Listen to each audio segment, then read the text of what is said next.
Bonjour, bienvenue dans ce nouveau podcast du cabinet Drey & Drey et nous avons aussi aujourd'hui le plaisir de recevoir Maître Georges David Benayoun, et à ma droite, j'ai Nathaniel Drey, expert comptable et fiscaliste en Israël. Bonjour tout le monde. Bonjour. Alors, aujourd'hui, la question, c'est concernant les successions internationales entre la France et Israël. Maître Benayoun, est-ce qu'il y a des pièges fiscaux courants que les héritiers français doivent éviter lorsqu'ils héritent de biens en Israël? Oui, déjà, éviter la confusion. Alors, il y a des droits de succession en France, mais pas en Israël. Voilà, c'est tout à fait ça. Et tu as bien fait de le préciser, Georges David. En fait, il faut savoir que la plupart des gens, quand on leur dit qu'il y a une succession sur un actif qui est en Israël, eh bien, les gens vont penser qu'étant donné qu'il n'y a pas d'impôt sur la succession en Israël, enfin, il n'y a plus d'impôt sur la succession en Israël, parce qu'il y en avait jusqu'à 81, et ça a été arrêté, annulé, abrogé. Voilà, ils parlent de le remettre éventuellement, mais pour le moment, ils ont trouvé de l'argent ailleurs. Et donc, les gens font un rapide court-circuit en disant, ben voilà, le bien il est en Israël, voilà, il y a pas d'impôt sur les successions en Israël, je suis pas obligé de le déclarer, mais en réalité c'est totalement faux, puisque lorsqu'il y a un décès ou lorsqu'il y a nécessité d'établir ou d'ouvrir une succession, on va vérifier 3 éléments. Tout d'abord, où se situe le défunt. Et là, on va très rapidement faire le tour avec Georges David de la notion de résidence fiscale d'un pays et de l'autre. Donc, de quel pays était le résident fiscal le défunt, de quel pays est résident fiscal l'héritier ou les héritiers, et accessoirement, où se situe géographiquement le ou les biens. Alors, si c'est un bien immobilier, c'est facile, mais lorsqu'il s'agit de biens financiers, c'est autre chose. Voilà, là, tu viens de donner les critères français. Il faut expliquer que l'anomalie n'est pas dans le fait qu'il n'y ait pas de droit de succession en Israël. L'anomalie vient dans le fait qu'il n'y a pas de convention fiscale entre la France et Israël en matière de succession. Et pourquoi il n'y en a pas? Parce que la France, comme beaucoup de pays d'Europe, refuse de signer de telles conventions. La France a 130 conventions en matière d'impôt sur le revenu et d'impôt sur la fortune, une trentaine en matière de droit de succession, principalement les pays européens et d'anciennes colonies. Donc, à partir du moment où on n'a pas de convention, on doit appliquer le droit dans chacun des pays. Or, les règles françaises sont extrêmement larges, et il y a une sorte d'attractivité, parce que on a un père israélien, un enfant israélien, un bien français, on paye une succession française. Et attention, on parle souvent que de l'immobilier, mais il faut regarder les comptes bancaires. Une personne a un compte bancaire en France, ce compte bancaire rentre dans une déclaration de succession française. C'est très peu su, parce que tout le monde confond un peu le régime de l'ALIA, le fait que si vous avez un compte bancaire en France, vous ne payez pas d'impôt en Israël sur la rémunération de ce compte bancaire. Mais en matière de droit de succession, le sujet est totalement différent. Tout à fait. Et il faut savoir aussi une chose, c'est que bien souvent les gens, quand ils font leur alia, ils vont avoir tendance à dire, bon, je vais quand même garder éventuellement un compte ou un portefeuille financier en France parce que je connais bien mon banquier, parce que ça fait 30 ans que le compte est là-bas, ou parce que ils ont peur de mettre tous leurs œufs dans le même panier. Cela dit, il y a beaucoup de personnes en ce moment qui vont transférer les assurances vie au Luxembourg. Et ça, Georges David, comment il y a un petit peu d'ambiguïté, comment ça se traite la succession sur une assurance vie qui était au départ française, qui a été transférée au Luxembourg, et par la suite la personne, par exemple, est venue habiter en Israël? Alors, à partir du moment, ce qu'on va regarder, c'est la personne qui décède, où se trouvent ses enfants. Si les enfants se trouvent en Israël, on n'aura pas d'imposition au niveau du contrat d'assurance vie entre le Luxembourg et Israël. Maintenant, si l'enfant est résident fiscal israélien, il peut avoir une imposition. On va rentrer dans l'analyse de l'assurance vie. L'assurance vie si les sommes sont apportées avant l'âge de 70 ans, on est hors succession. Donc on a un abattement de 150 000 €, puis après une imposition à 20%. Si les sommes ont été apportées après 70 ans, ça rentre dans le cadre de la succession française, avec des montants dus en ligne directe jusqu'à 45% d'impôt. D'accord, et c'est super intéressant. Et bon, le principe d'une assurance vie, c'est que c'est une somme d'argent qui est placée à l'état initial et qui ensuite va permettre de générer par la suite des intérêts qui vont être capitalisés. Comment sont considérés les intérêts, donc les fruits, qui ont été produits après les 70 ans de la personne?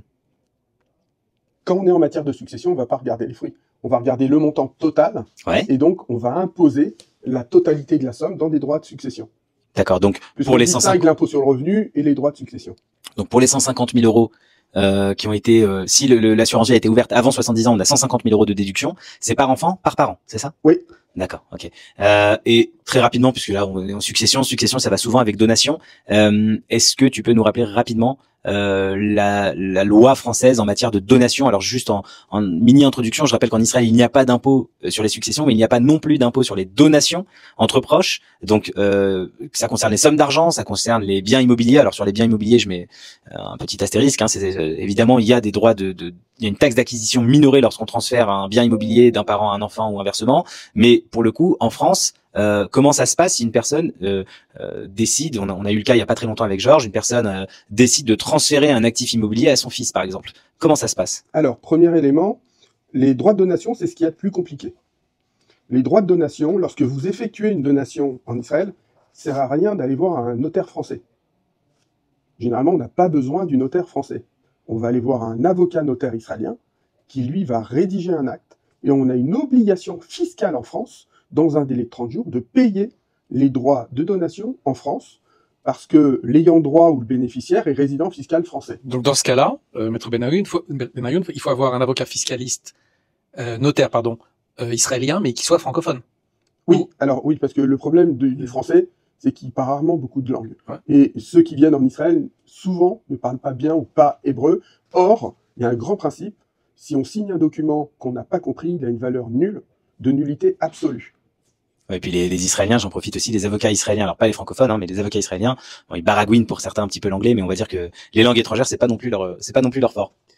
Donc, sur les donations, il y a un élément extrêmement important, il faut pas se dire, tiens, je vais faire une donation en Israël, puis je vais pas la déclarer en France. Parce qu'en France, en matière de donation, on a quand même l'arme suprême, l'arme atomique. Au moment où l'administration fiscale a connaissance d'une donation, elle choisit de déterminer la valeur du bien, soit au jour où la donation a été signée, soit au jour où on lui a révélé la valeur du bien. Donc, ça veut dire que si vous avez même une donation qui a été faite il y a 15 ans, et c'est un peu gravé dans le marbre, hein, c'est quasiment imprescriptible, il y a 15 ans, surtout sur le marché israélien, ça valait quand même nettement moins qu'aujourd'hui. Si la France a le choix entre les deux, vous risquez de passer quand même un très mauvais moment. Donc, ça, c'est un sujet purement français, il faut vraiment le réfléchir avant de le faire. D'accord, donc en fait, pour simplifier ou synthétiser un petit peu ce que tu viens de dire, si jamais un parent a décidé il y a une dizaine d'années de donner un appartement, un 4 pièces à Tel Aviv qui valait à l'époque 5 millions de shekels, plutôt bien placé, à son fils, et qu'il était résident fiscal français à ce moment-là, et que pour une raison X ou Y, l'administration fiscale française s'aperçoit de l'opération 15 ans plus tard, ou 10 ans plus tard, pour être à aujourd'hui, ils vont prendre en compte la valeur actuelle, la valeur de marché actuelle de cet appartement. Alors, en Israël, les biens immobiliers prennent entre 5 et 6% par an de plus-value. Ça, c'est mathématique. Donc, c'est l'histoire qui le prouve. Ce qui veut dire que l'administration a le choix entre dire soit je vais taxer en fonction de la valeur historique. Alors là, déjà, il y a des droits qui auraient dû être payés à l'époque. Et maintenant, ils peuvent également appliquer ce nouveau tarif. Ok, Non, mais parce qu'il faut savoir aussi, là, vous êtes dans le raisonnement du marché israélien. Moi, je vois d'autres marchés, vous avez des marchés où les valeurs ont pu baisser. Donc l'administration dit, je vais choisir la valorisation qui est la plus intéressante pour moi à partir du moment où une personne n'a pas respecté les conditions pour réaliser la donation. Et justement, d'un point de vue technique, c'est quoi les réflexes pour un résident fiscal français qui veut optimiser un petit peu, s'il veut faire une donation? Donc tu m'as dit, il doit aller... Alors, il a tout intérêt à faire une donation. Une donation, ça se prépare. Quelle est la valeur? Il faut un avocat compétent en Israël. Et puis après, que le fiscaliste puisse regarder est-ce que l'acte qui est signé est cohérent au regard du droit français et qu'on puisse payer les droits de donation. Parce que si on reprend notre exemple de tout à l'heure, on se retrouve avec une donation qui a été faite il y a 10 ans, qui est découverte aujourd'hui par l'administration fiscale. Les donations, on les découvre très souvent dans le cadre d'une succession. Et qu'est-ce qui va se passer? On risque de lui faire payer des droits sur la valeur actuelle, mais surtout, on va lui dire il y a 10 ans que vous êtes propriétaire du bien. S'il est loué, qui a encaissé les loyers? Si ce bien, si vous êtes à l'impôt sur la fortune en France, ça va venir se rajouter pendant 10 ans. Donc, vraiment, ce qu'il y a de pire aujourd'hui, ce sont des donations, des vieilles donations en matière d'immobilier qui n'ont pas été déclarées. Et est-ce que les donations en France peuvent bénéficier des mêmes avantages qu'il y a lors éventuellement d'un démembrement? Oui, tout à fait. On peut, nous arrive fréquemment sur Israël et sur d'autres destinations de faire une donation de la nue propriété. C'est ce qui va permettre de réduire les droits, de permettre souvent aux parents d'utiliser le bien de leur vivant et donc de pouvoir le transmettre aux enfants sans aucun autre paiement que le paiement des droits, moi je parle pour Israël, pour la France.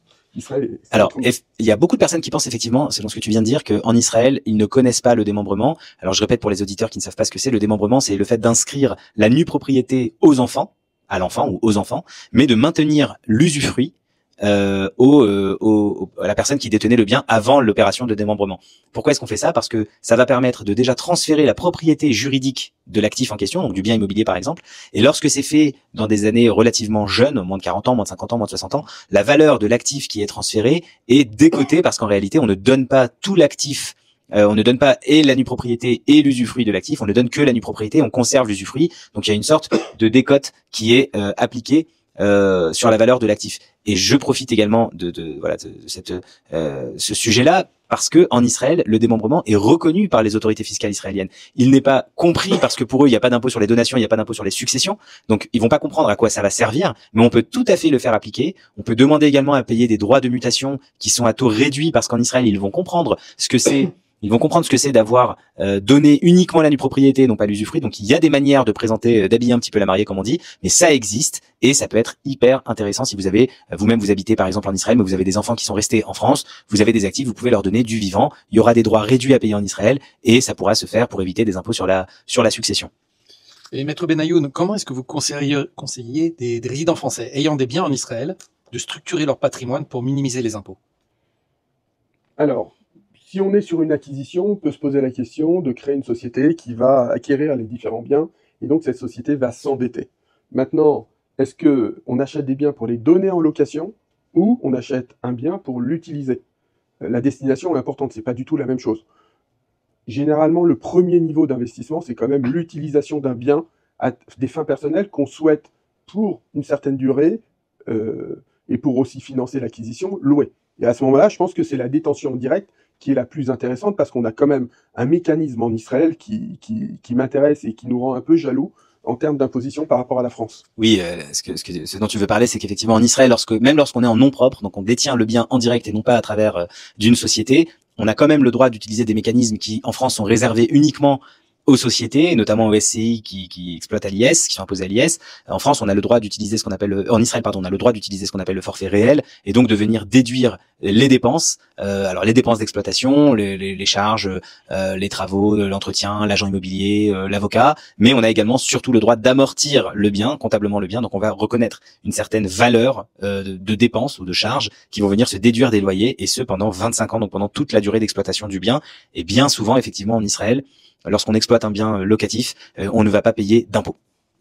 Alors attention, il faut quand même regarder, faire attention, si vous êtes résident fiscaux français, vous allez utiliser le paiement de l'impôt israélien ou la déclaration israélienne, et ça va constituer un crédit d'impôt.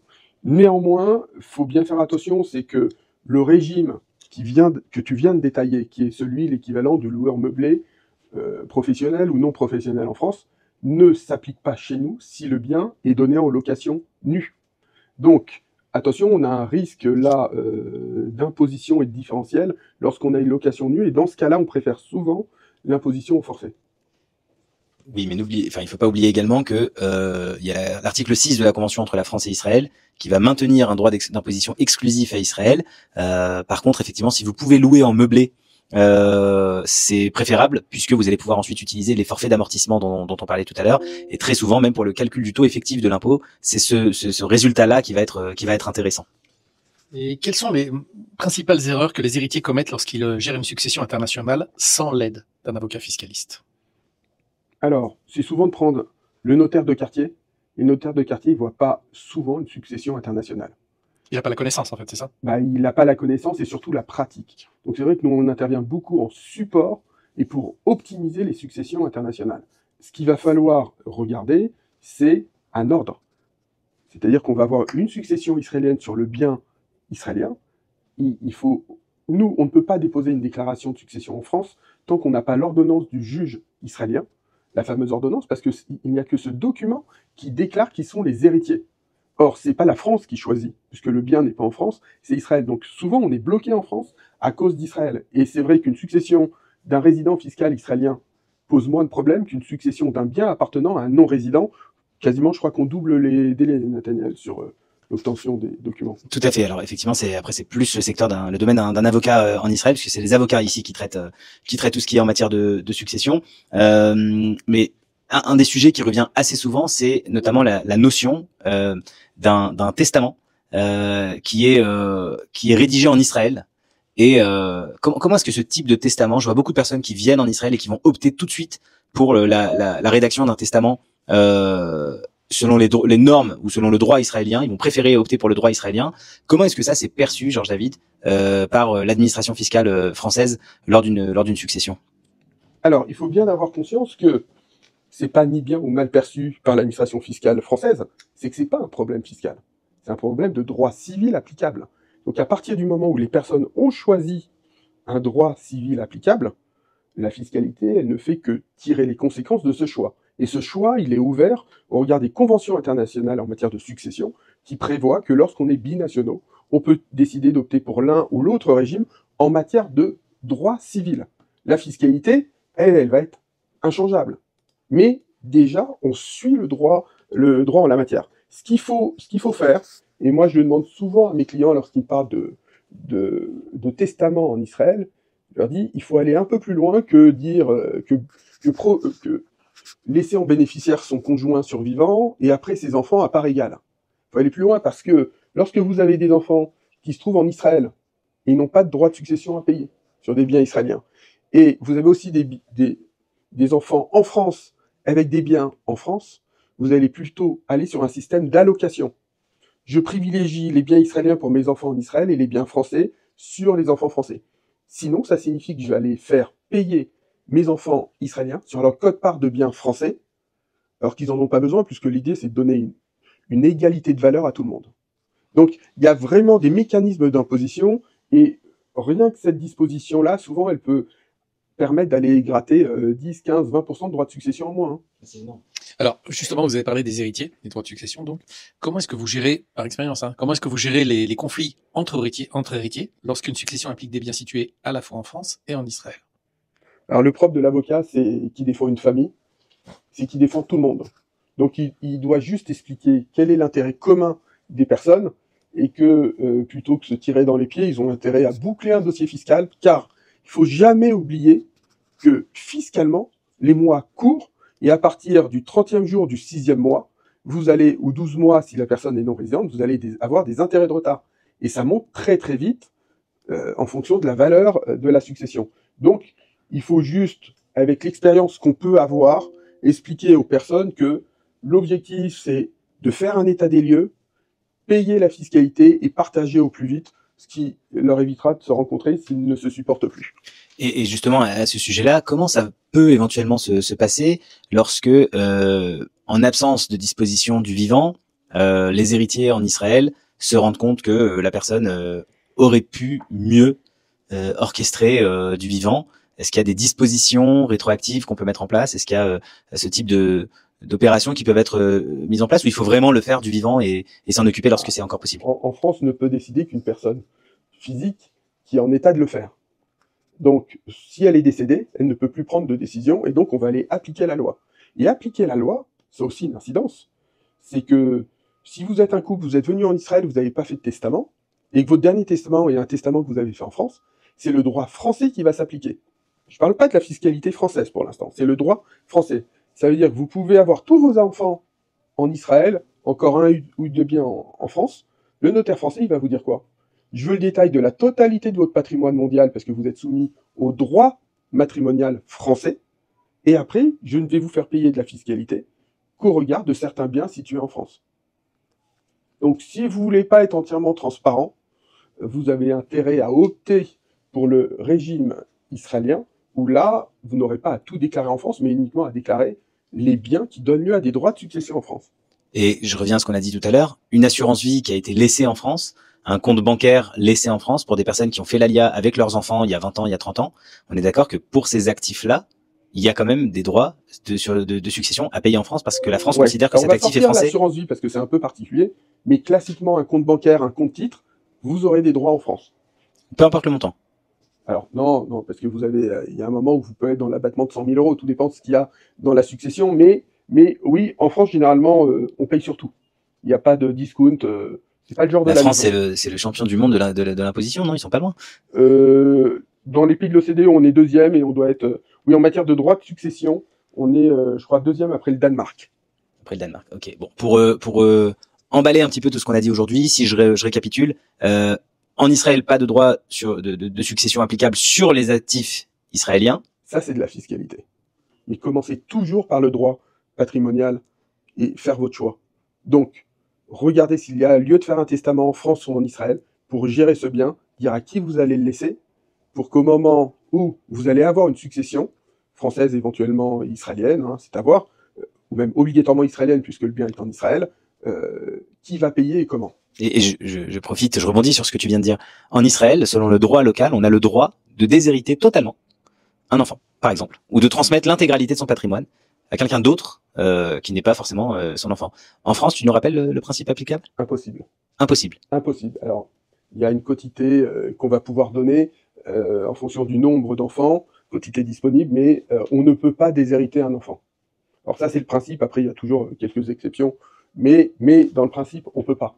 Donc, ce qui existe en Israël, et ce qu'on a du mal à faire comprendre à nos clients français, parce qu'ils sont habitués à ce principe essentiel du droit romain, puisque ça résulte du droit romain, c'est on ne peut pas déshériter un enfant.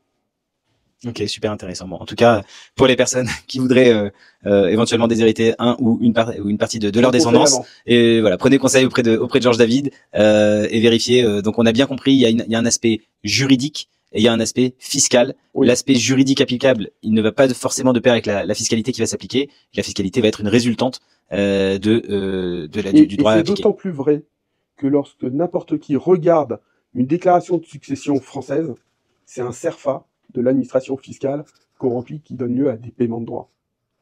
Sauf que la première partie consiste toujours à dire quelle est l'option qui a été choisie et qu'est-ce que je vais répartir en fonction, est-ce qu'il reste un époux ou un conjoint survivant ou est-ce que ça va directement aux enfants. Très intéressant, vraiment même. Je vous remercie tous les deux. Je vous remercie tous les deux pour le podcast. Donc pour retrouver Maître Georges David Benayoun, le lien en description, et pour contacter le cabinet Dre & Dre, le second lien en description. Merci à vous et je vous dis à très bientôt. Merci, avec plaisir. Avec plaisir, merci beaucoup. À bientôt tout le monde.